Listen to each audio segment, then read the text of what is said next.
What's happening here? Now we're live. Now we're live. All Good morning, right. everybody. Good morning. Good afternoon. Good evening. Good day around the globe. It is the morning 5 a.m., which is now at 6 a.m. USA Eastern Time, and all the way from New Delhi. Toronto, Canada today is Ankur Verna to talk about his ideas of healing humanity. Brother, how you doing? I'm doing very well, Dr. Rob. Thank you so much for having me onto your podcast. And I'm really looking forward to this conversation. Well, we are too. Dr. Nelson, good morning. Alia, good morning. How are you guys doing? Good, thank you. Good morning. Awesome. What are we talking about this beautiful day in paradise? Tia's birthday? Is that?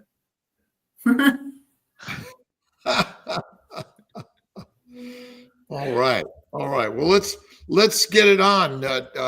Ankur, why don't you share a little bit about yourself and about how you're working to help us all heal our brothers and sisters around the globe?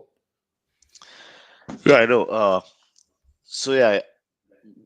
Let me take you guys back to 4 years back. I mean, 2021, after I got COVID and all, and we all know what the world was going through at that time. And I just got a routine checkup done at that time for myself, and I found that my triglycerides had hit 600. And I realized, wow, maybe I need medications, maybe I need to cut off my carbohydrates and my processed food. And I did that. But then I also realized at the same time that I had no knowledge of nutrition. I'd been a doctor, I'm a trained emergency physician, but I had no knowledge of nutrition. So I started, reading up, and of course, I was put on some medications, which I took only for like 6 months. But once I started doing my research and looking into my own nutrition, in about 6 months, I lost about 23, 24 kilos. A lot of inflammation came down. I learned more about metabolic health and metabolic syndromes. Uh, and the first book I actually read was Metabolical by Dr. Robert Lustig. And, it just took me down the rabbit hole of human health and nutrition and the root cause of disease. And, I was always a meat eater, from birth, I guess. We all are. But we tend to forget that over the years while growing up. But yeah, I mean, I remember my parents and my family telling me that when I was 2 years old, I would go around clucking in the kitchen to ask for, some chicken, or, I would just make some hand movements that I want some fish. So, I always loved my meat. But yeah, obviously, while growing up, junk food happened, processed foods happened, carbohydrates happened. Uh, and that became like a major part of our daily diet. Even if I ate meat every day, it was always accompanied with a lot of carbohydrates. So I figured all of that out, and someone had sent me Paul Saladino's reel when he was still a carnivore, and it made sense to me. And from low carb, sort of keto, I went full carnivore, and I actually realized what a big difference it made. And it's not that I believed anybody, without doing my own due diligence, right? I mean, I am an emergency physician. I'm trained to read articles, journals. I've published my own set of papers, about 40 of them. I've written some book chapters. So I knew what I was reading, and I knew how to take out inferences out of all of them. And yeah, and then basically I realized all my patients in the emergency department, most of them have complications of metabolic syndromes, or they come in with complications of the medications that they might be on for the metabolic syndromes, right? So, I mean, all of these that we see every day, and you guys hear about every day, heart attacks and strokes and cancer complications and asthma and hypothyroidism, eczema, coma, diabetic ketoacidosis, stuff. These are all complications of metabolic syndromes. And then I realized emergency medicine and metabolic syndrome are tied up. I'm trying to amalgamate that. I'm trying to raise more awareness. I reversed my own symptoms. I reversed my own hypertension, my metabolic syndrome, and a lot of other things. And then I figured this is the way to go. So yeah, I started off doing some consults with my patients, putting it on my family and my friends, and reversed diabetes and hypertension, hypothyroidism, non-alcoholic fatty liver and stuff. And it just opened up the matrix for me. And that's what I keep telling my colleagues and my patients, whether, I've seen the matrix now. When are you going to see that, and so that's what I'm trying to advocate even in India, that, medications is not the way to go. Yeah, obviously, if you have an acute illness, and as an emergency physician, if you're going to come in to me, I'm going to save your life in that moment of time. But what happens after that? You came in with a heart attack. We gave you all the medications. We got you to the cath lab on time. You survived that. You got stented, and you're sent back on medications. Fair enough.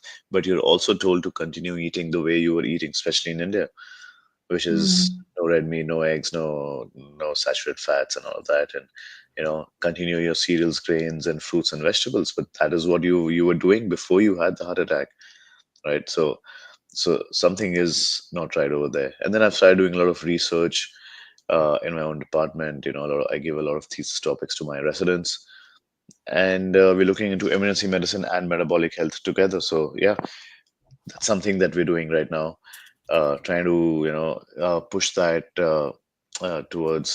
towards fruition and see what happens. Yeah, so I'm gonna cut short over here. Yeah. How does the system react to your work in your system? Yeah. So, emergency physicians, Dr. Kills, you would know that, we're sort of mavericks, and we just take everything head on.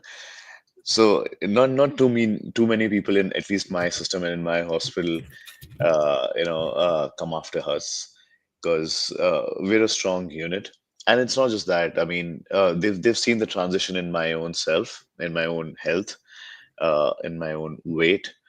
So they know there's something right that I'm doing, and I've started questioning them. Right. So if I speak to a cardiologist, I tell him that this is the patient that had a heart attack, and he came in, and this is his lipid profile. It's absolutely normal, what we would call normal, which is cholesterol less than 200 and LDLs less than 100 or something like that. And but then I looked into B12s and homocysteine levels, because we all know most of the plant-based eating people have B12 deficiencies and high homocysteines because of that. And homocysteine is a proven marker for cardiovascular disease, right? And I speak to them, and I ask them that, do you really think you're going to start this patient on statins? Yes, the guidelines ask you to, but the guidelines also do not ask you to do lipid profiles. Doesn't that seem weird, right? Mhm. Even for you as a cardiologist, you want to start patients on medications for lowering their cholesterol, at least have it documented that they have high cholesterol, which they don't. And if they don't have that, then why are you starting them on statins? And what are you going to do about the B12 and the homocysteine? Don't you think that this could be one of the reasons for the heart attack or the stroke, right? We all know high homocysteine is a cardiovascular problem, and it's poison, and even in strokes, it's been shown the same way. So yeah, so I asked this question out of cardiologists and neurologists, and there are some neurologists who actually come on and told me that they don't want to start off patients on high dose statins. They don't, but they've got to do that because the guidelines say so, and it's very easy to sue a doctor, right? That happens all over the world, right? You'll always find somebody outside, ready to tell the patient, with a lot of solves over there. So that's something that they have to work towards. That's something that they have to think about. But then again, I mean, I've been telling them, okay, fine, you start them off on statins, but you also have the license to taper them off. So why don't you? So yeah, I mean, no pushback as of yet. I've been telling them about meat eating and everything and all of that, and they're quite receptive towards that. Is it simply adding meat to our diet that may be the biggest help, and not necessarily eliminating all the plants? Hmm. I have a theory behind that. I mean, and that is from my training, right? I mean, if we get anaphylaxis or we get allergic reactions, our guidelines actually tell us to first remove the allergen causing these reactions and then give them the medications to take care of that reaction, right? And I feel, it's not just about adding meat. Meats are anti-inflammatory for sure. They're healing, but you also have to remove the allergen. So yeah, you remove the plant toxins and then you start healing the body with the right nutrition, right? So what I feel is, especially in my own country, that there is an under supply or under intake of suboptimal intake of essential bioavailable biodigestible nutrients and an overabundance of anti-nutrients, be it exogenous carbohydrates or lectins, glutens, phytates, oxalates, all of that. uh, and that's what's causing a lot of problem. I mean, so many patients that I have now with rheumatoid arthritis, they're doing so much better. And they were all vegetarians, I mean, so that was a surprising thing that they actually were willing to start eating meat, and they saw the difference in like some of them in like 3 weeks or in 4 weeks, and they were like, this is the first time that I haven't woken up with pains and deformities in the morning. So yeah, that's something that people need to understand. It's not just about removing the toxins, it's also adding anti-inflammatory food products, something that's going to nourish your body. Your online presence, tell me a little bit about your inspiration and how you're seeing the community out there respond. Yeah, so I started off with my podcast 4 years back. It's called the Desi EM Project. I don't know if you see that. Yeah. So this was basically for emergency medicine and emergency physicians, for the general public, which I started off at that time regarding, what is emergency medicine all about? When should you go to the emergency department? When should you not go to the emergency department? And even for the junior consultants and my residents, where I was to talk about evidence-based treatment and about drugs and all of that, just to make them understand where emergency medicine is going. And then once I got into this from 2021, 22, I figured that health and public health and preventive health was equally important, right? And we're not doing much about that. Even as doctors, we're not curing anybody. Nobody can proudly say that my OPD footfall has gone down because I've cured my patients and they don't need to come in to refill their prescriptions anymore to me, right? Nobody says that. And so then, yeah, my podcast, I started interviewing a lot of people, including Dr. Kills. You've been there on that, and getting that information out there. And there have actually been a lot of people like wanting to come and talk to me, wanting consults from me. They want to reverse their health without getting on medication. So the podcast is heard in about 80 countries as of now, which is, I'm deeply honored with that. And my Instagram, I go by the name of thecarnivore.ep. Uh, and I put out content over there regarding what I'm doing and the patients that I see and some of the studies that I'm doing, uh, which is actually starting off a lot of conversations that I see among whoever's following me. I mean, it's not a huge presence, but yeah, I'm sure it's going to grow. I hope it's going to grow. uh, and I do get a lot of interest out of that for talking to me and getting consults and putting people on the right path towards health. In What? in your Go ahead. Did you have another question, Doctor? Go. Yes, I did. Nice to meet you, Dr. Verma. Likewise. So what I was born and raised in Puerto Rico, as my ethnic background, and all different cultures have, I think, all of them almost have something in common, and it's diet rich in carbohydrates, whatever mix there is rich in carbohydrate, and not as much meat as maybe the people here recommend, right? So what do you find is more difficult for your people receiving the advice to take in? The more meat message, or in my case, I tell most of my own people, you need to cut the rice and beans. That's that those are fighting words for Yeah. Puerto Ricans and most Hispanics. Stop the rice and beans, or the tortillas, or bread, or the Italian. Tell them, oh, stop all the pasta. So what do you find more difficult for you people to accept? Which two two parts of the message? More meat, less carbohydrates. Yeah. That's a really good question. Yeah. So I actually get to see two kinds of people in my country. Yeah. So one are pure vegetarians, and then one are omnivores who eat meat maybe once or twice a week or once or twice a month, right? And we all know how addictive carbohydrates are. So, if I'm talking to friends and family, the first response I get is, how the hell do you stop having breads, man? Why would I stop having breads and pastries and croissants and pizzas and burgers? Because they're junk food, right? It's not that they don't enjoy the meat, but then I ask them to taper it off. So that's one set, where I tell them to, okay, fine, you start bringing your breads down and start increasing your meat intake and slowly take it from there. And the vegetarians, they have no idea. So there are two sets of vegetarians, right? One is because of religious reasons, and one is because their family's just been vegetarian over generations, right? And these are the people who've never tasted meat, right?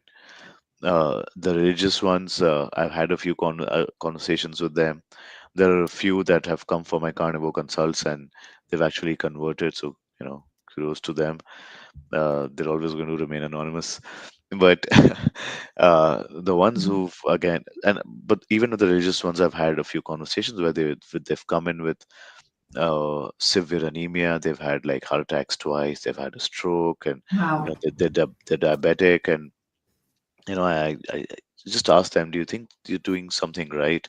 Are you having a nutritious diet? And they're like, yeah, we are. We're pure vegetarians. I'm like, but have you thought about this? Have you thought about all the medical illnesses that you have? Don't you think that there's something wrong with that?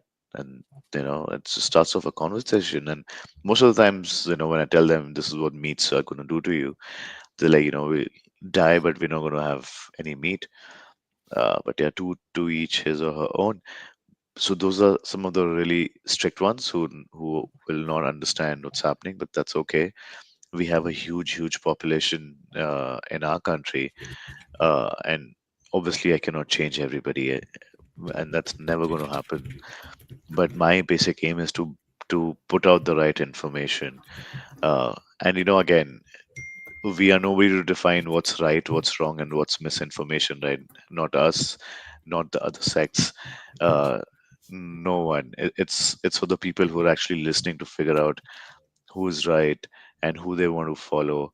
I always tell my patients that don't take my advice blindly. Go through my online content, go through the podcast, go through the people that I've spoken to, go through these papers, go through these books.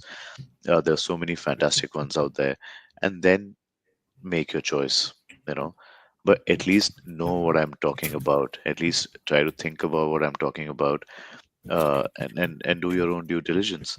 So these are the kind of conversations I have with the vegetarians and with the omnivores, and it helps. And I think it helps that I'm a doctor, because most of them actually come back and tell me, you know what, no doctors ever told us this. I said nobody will ever will. So it's going to start somewhere. Somebody has to plant seeds. Somebody's going to take the onus. Maybe it's me. Don't know. Go Do ahead, you Dr. Jones. think? You had a question. Well, do you think our religious, our political, and our scientific medical system is really out to control the masses in a message that unfortunately is not giving the true health and wellness that they need? I believe in spirituality. I'm a faith-based guy. I believe in God within all of us. It's a spiritual connection in the mindset. but much of the message has been getting us sicker. And what you're doing is not mainstream medicine. Yeah. How can we all, as Dr. Nelson, myself, and yourself, and working to heal our brothers and sisters around the globe? Absolutely. So what I feel is, as doctors, we definitely have the license to give lifestyle advice and nutritional advice, and we actually do that. I mean, every doctor does that, but what they're writing in their prescriptions is not the right thing, right? I mean, they want to do right, uh, but they're not writing the right advice. They're actually they write increase your food, fruits and vegetables, increase cereals, grains, increase fiber, and all of that. It's because that's coming from the dietary guidelines, right? So we have the license to do that. And I mean, we've also been trained to wean patients off their medications. We should do that, and we could do that. uh, the dietary guidelines, even in India, by the Indian Council of Medical Research, is the same as the US and the UK. They started off with the new plate, which is cereals, grains, fruits, vegetables, legumes, lentils, and a little bit of meat if possible. But then again, I ask, in my country, that's what people actually eat. That's 90% of the population. No matter how many people tell you that, 40% eat meat and or 60% eat meat and 40% vegetarian, those meat eaters are the ones who eat maybe once or twice a week. So if you do 3 meals a day and you have 21 meals in a week, they would be having maybe not more than 2 to 3 meals with meat in that, and the rest would be all plant based. And along with that meat, with so much of protein would be so much of carbs. So yeah, uh, we need to step out of our own comfort zones, of our own thought disorders. That everything that we've read in our textbooks, yes, it can help to a certain limit or a point, but that is not the cure for all of these diseases. And it's not, especially in India. A lot of people tell me that, it's only after westernization that India's got so sick, and Mhm. earlier it was not there and all of that. But no, I mean, diabetes in India has been documented since 600 BC, Oh, right? wow. Yeah.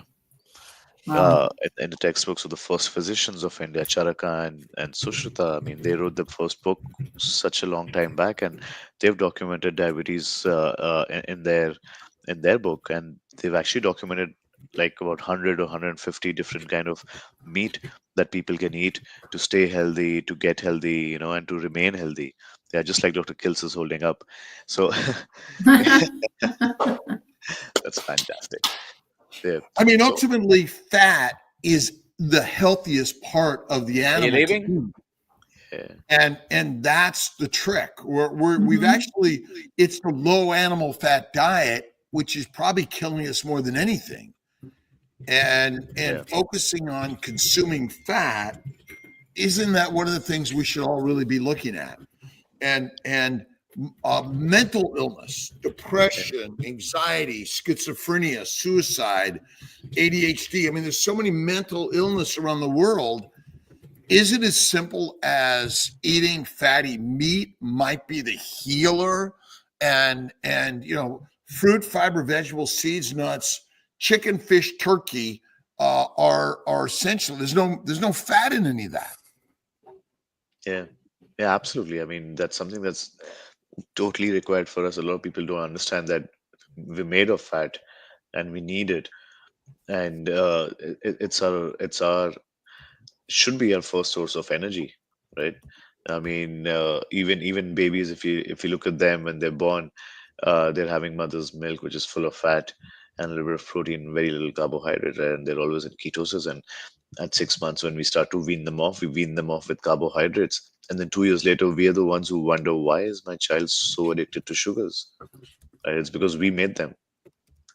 We made them addicted to carbohydrates, right? So, I mean, in their formative years, when they need the maximum growth and the maximum energy and nutrition, we're actually giving them fat from the mother's milk. And then later on, we just pull that away and make them start using sugars, which is not right. So yeah, I mean, fat is what we do require 100%. Isn't it true that fat is actually the only energy for the mitochondria, and glucose must be converted to fat in the liver or you die? Yeah, absolutely. Yeah, yeah. And see, as doctors, I think we've actually read that in our first years of medical school. I went back to my biochemistry textbooks and I read through that. I'm like, what? Nobody actually told us the importance of this. And by the time we reach the final year, it's all lost because we just need to know the medications that we need to put patients on. But nobody links that biochemistry with internal medicine and surgery and all of that for us by the time we hit the final year of medical school. So yeah, I think as doctors we need to go back to our first year textbooks, 100%. So we need to be writing our own story here in the keto carnivore space. And I always say you could always fight this, but the more you foster this, the better it'll rise to the top. And that's what this mission is really about. We're here fostering a direction, a guidance to help heal our brothers and sisters around the globe. Because can you name a community in this world that's not suffering? That's a trick question. Yeah, I don't think there's anybody who's not suffering. I mean, except maybe some of the tribals that we talk about, the Maasais and the Hatsas who are hunting and eating. But then, I mean, again, I think there are some tribes where people introduced uh, the Standard American diet, and we saw what happened to them. But yeah, I think barring those few indigenous tribes, I don't think anybody else from the so-called developed world is not fighting disease and illness. Yeah. Do we have any questions there, Alia? No. I mean, there's one question. Well, then here's a question. There is one question. Right? Haley, as the doctor, it must have scared you to see your triglycerides over 600. I'm assuming they're better now? Oh yeah, I mean, once I started doing my research, I realized what triglyceride to HDL ratio is all about, and no, not many doctors actually know that because none of the lipid profiles have that ratio, right? You were supposed to calculate it for yourself. So that was 16 for me at that time, and now it's less than 1. So now my triglycerides are in the 90s, and my HDL is also in the 90s. So yeah, it's less than 1 now. Definitely, it was scary at that time. Well, are lipid panels truly a marker of ill health or health and wellness? And are we just measuring something because the direction is you got to lower things? Yeah. You got to lower fat, and isn't that what's probably gotten us in the most trouble? Absolutely. Like I said, we're doing our research on our heart attack and stroke patients, and 90% of them, 95% of them have low cholesterol, have low LDLs, have really high triglycerides, have low HDL. So I would say the lipid profile can be a marker of health, but if it's low, that's a marker of ill health. Then you're a ticking time bomb. Something's going to happen. But in fact, get it to the high side. Isn't it symptoms? I mean, are we missing the point in medicine? We're doing all this testing, and the problem comes, and the test never tells you whether you're healthy or not. It's how you feel. Yeah, is our real test. Yeah. But I also feel that a lot of people actually come and tell us that I feel fine. They may not be right, but they tell us that they feel fine. And I usually tell my friends, families, even my patients and all, that get yourself tested once, just so that we know what's happening inside. You might be feeling fine, right? I mean, there's a lot of symptoms that we actually start believing is like a part of life, something like GERD and acidity and stuff, which are not exactly what we're supposed to go through. I used to have that and I thought, okay, fine, I'm growing older now. This is a part of life. I've got to get onto antacids. I've got to get into maybe later on, have something else, have some hypertension. And a lot of people actually believe that this is going to happen to them. So they actually normalize it for themselves, right? And they might come and tell you that I'm absolutely okay, right? But when I get these set of tests done for them, when they see the numbers and when I explain those numbers to them, that becomes a trigger for them to understand, okay, fine, I've got to do something to change, right? First of all, it's very difficult to get people tested, especially the young adults, because there are two sets of them. One who feel absolutely fine, that nothing can happen to me, I feel okay. And the second one are the ones, what if something comes out? How am I going to deal with that? And I see a lot of patients coming in end stage, you've had a heart attack, you've had a stroke, your kidneys have shut down, right? And they actually used to feel fine. The family used to Mhm. say this guy was like just 35, 40 years old, 45 years old, 50 years old. He had no previous comorbid conditions, apparently. Well, how do you know he had no previous comorbid conditions? Oh, he used to feel fine, so we never thought we'll get him tested, right? So he comes in with a heart attack, and when I test him, when I see his lipid profiles, when I see his B12, when I see his homocysteine levels and other markers, I'm like, see, he was never fine. You never got him tested, or he turns out to be diabetic in that visit, right? So this is something that people need to understand.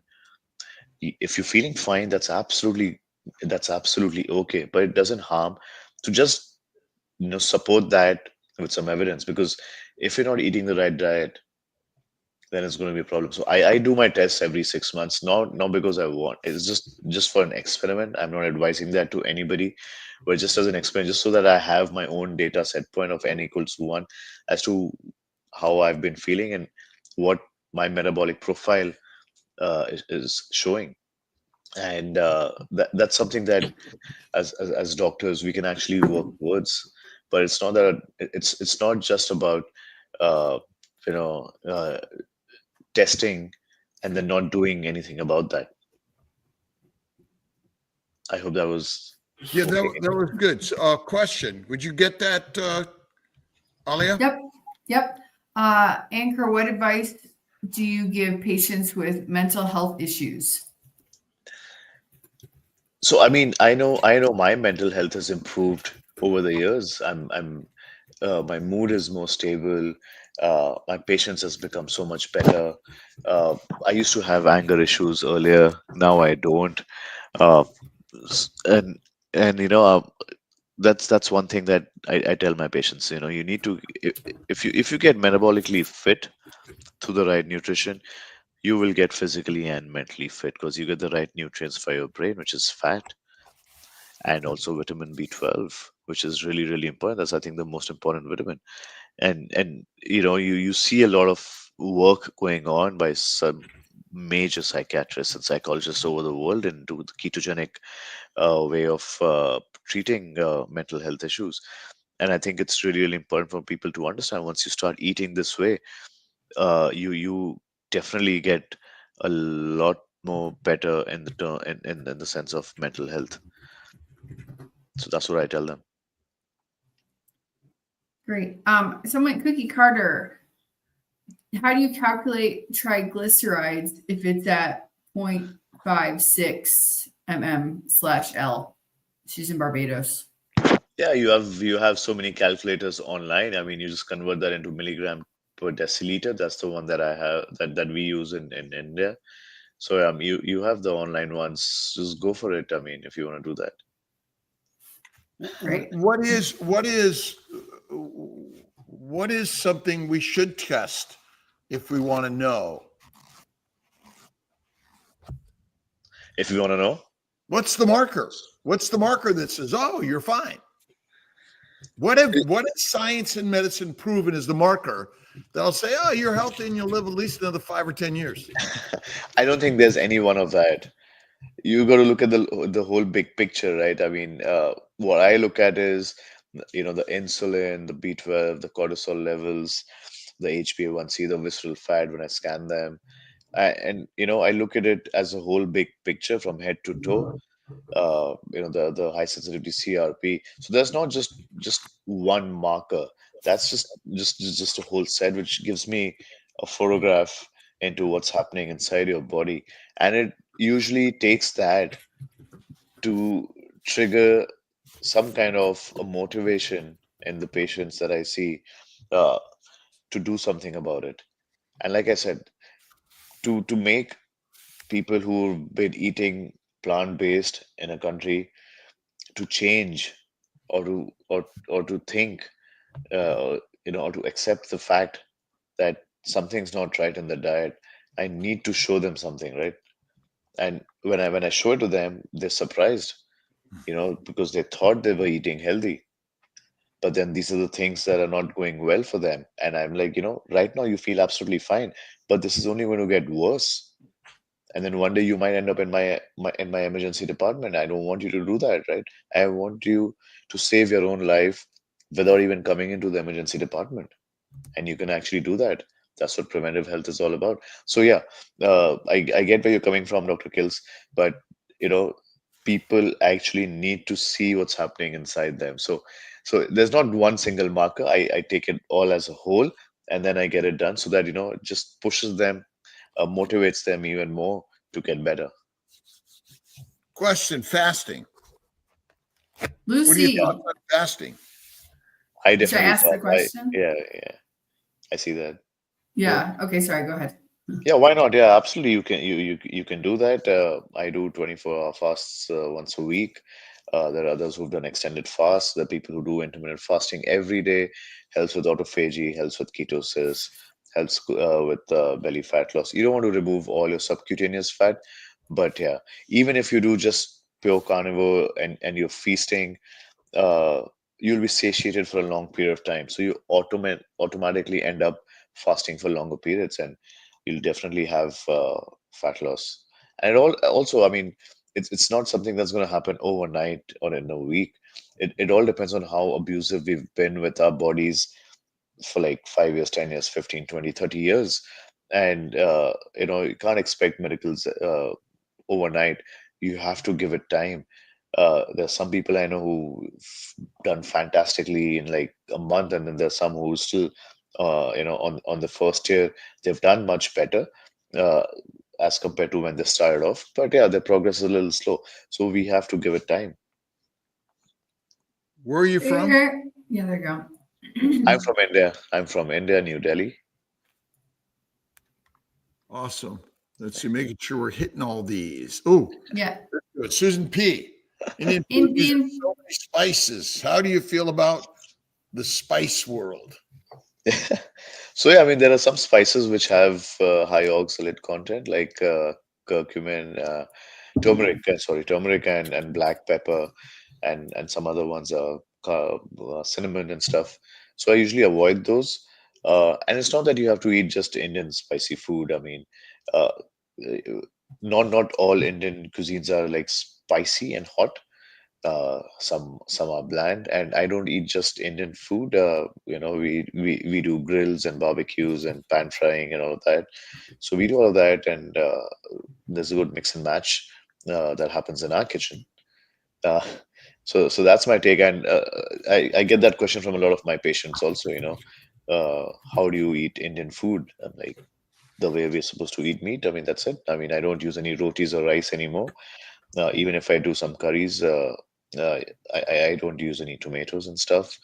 But yeah, I mean, once you start getting into it, you figure it out. And I mean, I have to be thankful to my wife because she does all the cooking, or she gets it done.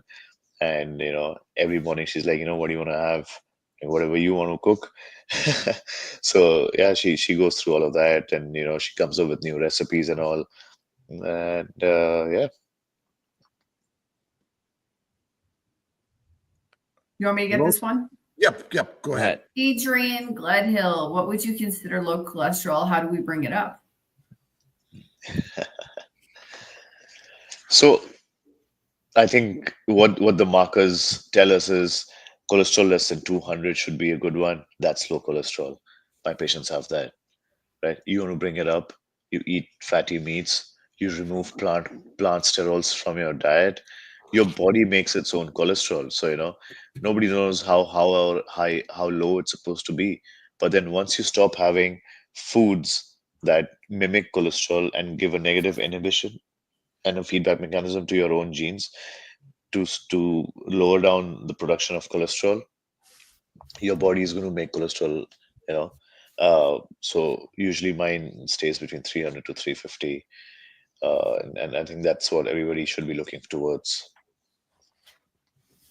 And Dr. Nelson, wasn't that the standard of cholesterol like 40 years ago? 300 to 350? Absolutely, yeah. Till somebody discovered when I graduated from medical school, it was 300 was an okay cholesterol. Nice. There Absolutely. you go. Lindsay, do you recommend a B12 supplement, or will we get enough from meat? You'll get more than enough from meat. More than enough. B12 supplement. Yeah, absolutely. No Nice. And organ, liver meat, I think is good. Eggs, egg yolks, eggs, bacon, eggs, butter, beef, salt. Throw in some organ meats. That's helpful for us, right? Yeah, Yep. absolutely. Next question. Yes. Go ahead. Any advice for expediting healing bone on bone hip? So I mean, what we do, what we usually don't tell our patients is that our bones are not made just of calcium, right? It's 90% protein, collagen, and then there 10% minerals, out of which calcium is one of them. And calcium was the first mineral to be, I call it medicinalized, right? So and we just start popping calciums. It's not going to help. You need to have fat and protein for your bones. So it's going to help. I mean, I've seen patients with osteoporosis, osteomalacia, or getting better on the carnivore diet. So yeah, that's what you need. Did we evolve consuming mostly animal products or plant products in our ancient evolution? We evolved with animal products, and now we're devolving with plant products. That's what I feel. Mm-hmm. From 10,000 years. Yeah. Right. Yeah. Absolutely. So it's a low fat diet that's probably animal fat. Fats come from animals. Oils come from plants. There's no significant natural oils that you get from a plant-based diet unless you get it from an industrial organization who basically wants to keep you lined up, weak, meek, and institutionalized and domesticated. Oh yeah, absolutely. And I think big food, big farm, all of them. It's so weird. So I mean, 2 days back over here, we were having a dinner, and people are coming over. So they wanted to have some pizza, so we went to get some pizza for them, and I realized that ordering a meal with the pizza that is Coca-Cola or Pepsi was cheaper than just having the pizza. And I don't blame the guys selling us that, because they're just doing the job. But obviously they've been told from upstairs that offer people cold drinks and soft drinks as a meal plan, which is cheaper than just buying the pizza, right? And that's how you play with the psyche of the population, right? You're telling them that with the pizza, get these soft drinks, and they'll you do that once and they'll keep coming back for that, right? And that's just one of the tactics that they use to keep you sick, right? Is alcohol good for humanity? No, it's not. But then somebody really wants to have it, I mean, you've got the choices. I mean, I'm pretty sure everybody's had a lot, at least 90% people have had their share of alcohol. So, if you really want to get healthy, you need to wean it off, or have it very, very rarely if you really want to. But no, it's not. Is it likely that we're actually making alcohol in our gut via the fermentation of plant sugars, plant and animal amino acids, and a low-fat diet? Yeah, I mean, if you look at it, especially fruits, I mean, it's converted into aldehyde. The fructose is converted into aldehyde, which is the same process that alcohol also goes through, right? So that's one of the steps, and I'm pretty sure when we have plant fermentation going on in our colons, that also would probably be producing more alcohol in our system. Carnivore is a high fat diet. Keto is a high fat diet. Paleo is a high fat diet. Should we be focusing more on animal fat in our conversations, both cooking with it and eating it more? Yeah, absolutely. I mean, that's bang on. We need to have more conversations regarding this. I mean, there's so many studies that were done earlier, when ketogenic diets were used for treating epilepsy. Even before insulin came out, the treatment for diabetes was a high fat, high protein diet, right? Especially high fat ones. Even if you look at Sir William Osler's book, he wrote the first book on internal medicine in the 1800s, 1892. That was the first edition that came out, where he's mentioned, and this I speak to the doctors about that. I mean, if you want to go into textbooks in the 1890s, he wrote about how diabetes is a disease of excess carbohydrates, and to treat that, there were no medications at that time, and to treat that, you need to remove carbohydrates from the diet and go on to a high fat, high protein, animal based diet. And he's actually documented what all to eat and all at that time. So, I mean, yeah, 100% a high fat, high protein diet is the way to go. Is anyone protein with? I always question our focus on protein. Is a high protein diet what we want, or is really a high fat diet what we want? Yeah, so fat and protein actually do come together. So if you have that high fat, you're going to get good amount of protein also. And by protein, I actually mean essential amino acids, which are highly bioavailable and biodigestible, right? And 3/4 of our body structure is actually made of proteins and amino acids. All our enzymatic reactions happen through amino acids, right? So we do need them. But then if we go for a high fat animal based diet, it's going to come with protein. I mean, that's what nature gives us, right? The one thing I'm beginning to speak more about is the glycocalyx. And in actuality, all cells contain fat, proteins, and sugars. Yeah. And so I think, I don't know, I just think that but when you eat adipose tissue, you're actually getting all the building blocks of your body in adipose tissue. Yeah. And is fat really the most maligned substance that we've gone after in science and medicine? Yeah. Why I talk about more of protein is because at least in my country, I know that we're severely protein deficient, and people actually feel that it's high protein is what is going to cause more disease. When they see, they don't realize that they're already so deficient, and they're already so diseased, and they're already so ill. Then why are you blaming the proteins? It's going to get my kidney, is going to get this. Your kidneys were shut because of diabetes, because of hypertension, not because of protein. And they become frailer. They have these fractures, trivial traumas, geriatric age. These are all linked up. But when you definitely go for a high fat diet, you're going to get sufficient amount of protein. 100%, you're going to get that. But because people feel that protein's bad for them, and because we're already so deficient in protein, at least in my country, I need to focus on that also. Well, but aren't we really damaged by plants as a real cause? We're not. I always believe that our problem isn't deficiency; it's damage. So we've damaged our cells from a plant-based diet, plant low-fat diet, because the plants contain goitrogens, they contain phytochemicals, antigens, and glycating chemicals, sugars, that are really our biggest problem. Absolutely. And so, because ultimately humans only eat plants or animals. That's really it. Yeah. And is a lean meat diet good for us? No, we need fat. We do need fat, 100%. I'm completely game with that. Yeah. Yeah. And so the fat, and does fat cause disease? Is obesity in and of itself the cause of disease. I think obesity is actually a symptom of disease, right?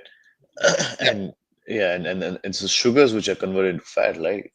So that's going to happen.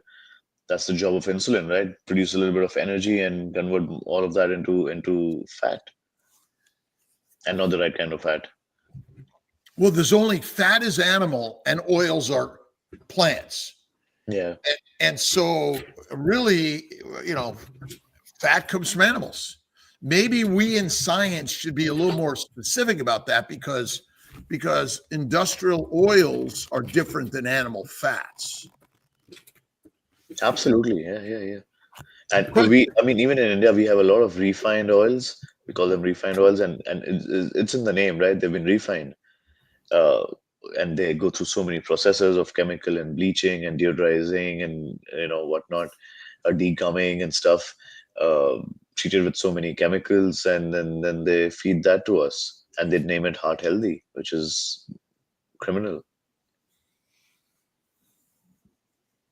This is the next question. Do you have a YouTube channel? I put your Instagram in the chat. Yeah, not as of now. So my podcast is on Spotify and Apple, and I have my Instagram. But yeah, it's in the pipeline. So hopefully it should start out. We'll put all those links on this afterwards. Malcolm is helping put all this together.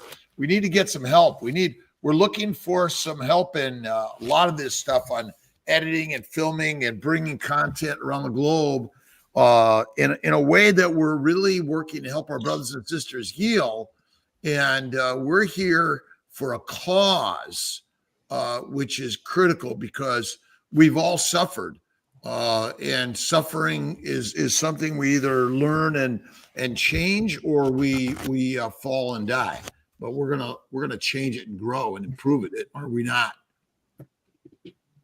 We are. Yeah, absolutely. Yeah. We have to. Yeah.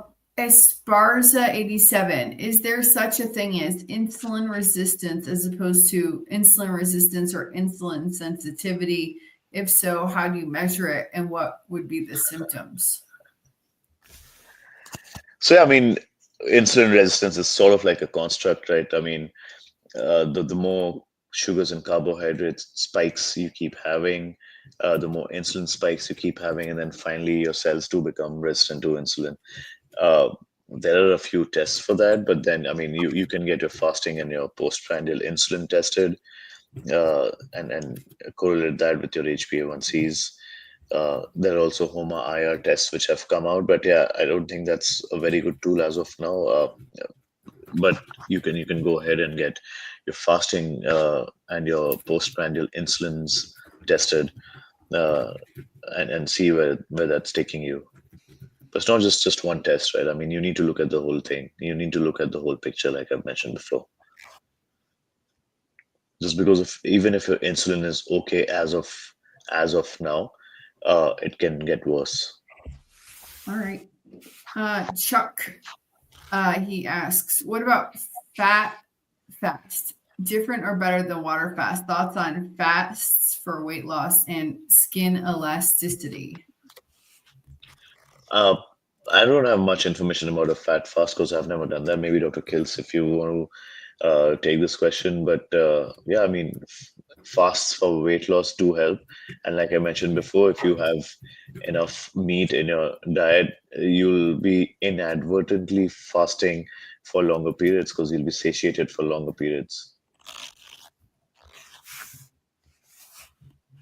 Dr. Kilts, you guys? People fasting is eating nothing. Typically, people still drink water. Some people will consume fat or bone broth with a lot of fat. You find whatever works for you in all of this. I think fasting is one of the best things we can do. I typically will fast 2 to 3 days a month, and we'll do a 5 to 7 day fast quarterly, but it's not required. I recommend one meal a day. We don't need any more food than that generally daily. We're consuming more food than we're burning as energy, and eat less, move more, and I think you'll feel better. That's really works nicely. We're not grazing animals. We're hunters. hunters eat less frequently, grazers eat all the time. And so I like, basically fasting, but I just will drink some water. But even doing a dry fast works nicely for any and all of us. We can do it. We make water when we make proteins and when we burn fat. And we never burn sugar. It must be converted to fat before it becomes energy. Yeah. Next question. This is just additional to the last question about insulin resistance. He said I meant to say insulin suppression. I don't know if that changes the answer. I can find the other question again. No. Here's my theory of insulin. It's a digestive enzyme hormone. It only goes up when you eat food. If you fast, it does not. But fasting is more than 3 to 5 days, meaning no food in the gut. And so insulin rises when it's exposed to amino acids and sugars, which typically happens when you eat animals or plants. And so insulin's not suppressed. It's basically just not called upon. Yeah. And I believe insulin's job is to make fat in the liver. That's kind of it. It doesn't actually regulate glucose levels. It makes fat in the liver, which is critical for survival. And we're getting fat because we're all eating a plant protein, low fat diet. It's kind of it. Yeah. I call it a defense hormone in the sense that it's used to remove sugar from your bloodstream. And the more we keep calling on our defenses, it can cause internal injuries. So that's something that that's something that I believe is just a construct. But yeah, it just makes my people understand a little better. But if you don't eat, yeah, of course, your insulin's low. Yeah. Even though your glucose levels, mine are 45 to 55 in a long fast. Yeah. And I'm fine. So the insulin is a critical hormone that basically is there because really nobody eats only adipose tissue. Absolutely. That really doesn't exist. I don't know of any animal that only eats adipose tissue. So insulin's critical. It's a survival. It basically is doing what it's supposed to do, making fat. Yeah. And without making fat, you're dead. And if you look at a liver failure patient, they don't make fat. They die.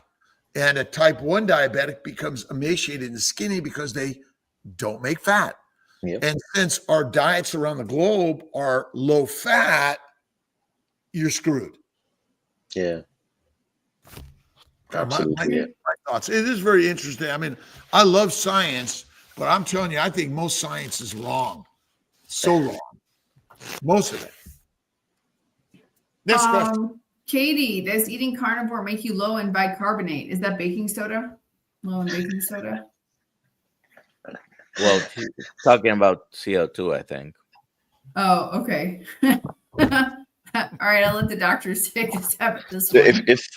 If you're confusing this with the pH levels of your blood and stuff, that there's some nonsense going out around recently, but yeah, your pH of your blood is regularized very, very closely by your body. There are only 3 or 4 things that actually moderate that, which is the carbon dioxide levels, strong iron difference that is between the sodiums and the potassiums, and your weak acids, which is like albumin and lactates. And so nothing to do with food, absolutely nothing to do with food. So don't worry about this carnivore making you low in bicarb. Working in the emergency room, you definitely pay when the patient acutely ill is in your care. You frequently will measure pH, CO2, arterial blood vessels, checking all these electrolytes and things in the blood. I've worked for many years in emergency room as well. I'm by training a family physician. But there is this belief that you can really influence your pH balance and your electrolytes. Your body takes care of this so tightly that I don't know if you can really influence or make this your food more alkaline or more acid, or I don't know how much impact that really would have on someone who's not sick, or even if they're sick but not acutely ill with acid-base imbalances. What do you Yeah, think? absolutely. Yeah, that's what I was talking about. I mean, your acid base balance is maintained by your body, and no food is going to shake that, right? It only happens when you're ill, when you're acutely ill or you're chronically ill, right? And that's because of the food, right? I mean, your food's going to make you diabetic. Your diabetes is going to then cause problems to your kidneys, and then when your kidneys start to fail, or your sugars go too high, that's when your acid base imbalances happen. You know, so and it's not carnivore, right? So I mean, you need to be ill chronically or acutely to have a mismatch in your acid base balance. Yeah, because Carnivore's not Katie going to do that. says she got an email from someone trying to sell her bicarbonate supplement necessary for carnivores. Obviously, they need to sell the supplement, right? You don't have insulin companies, the board of directors sitting in a boardroom having a meeting saying, okay, fine, how do we cure diabetes so that we have to sell less insulin? That's not Right. happening, right? And if these guys have invested in a bicarb supplement, they're going to sell that to you, and they're going to pin it on carnivore. That's absolutely insane. But it's baking soda, right? Like this, Yeah. like there's Yeah. baking soda to destroy your and that's going to ruin your gut if you're taking baking Yeah, we soda. have an acidic pH. You don't want to bring that up. Thank you. I just wanted to clarify. Well, the same thing with drinking vinegar. You don't need it. You don't need that stuff. Just no. The simple part of this, a priming, by the way, is simply just focusing on eating. And look at SBG. Raymond Nazon does a lot of that. But primaling, I mean, just eat the meat and fatty meat and rare to raw, to me, is like the healthiest thing you could eat. And I'm always a salter, and I think salt is good for us for sure. Yes. Teresa, this is a question for Dr. Kilt. Severe hot flashes, or anybody. Wake me up at night, can't sleep, 66 years old, estradiol doesn't phase them. Should women take testosterone also? Total hysterectomy at 39, 108 pounds, 5'7", 6 months, carnivore. Well, what's the cause of hot flashes? Inflammation. Low fat, plant protein diet. So it takes time. Stay carnivore, but probably more fat. Most carnivores are cooking their meat too much, and there's no fat. And that's our biggest problem. Eat raw fat will help reduce inflammation and do some fasting, but eat more fatty meat, rare to raw, is the healthiest. And like our good friend Bella likes to say, a stick of butter a day. There we go. I just realized we're over an hour, so we need to do the the thing. Here we go. Do it.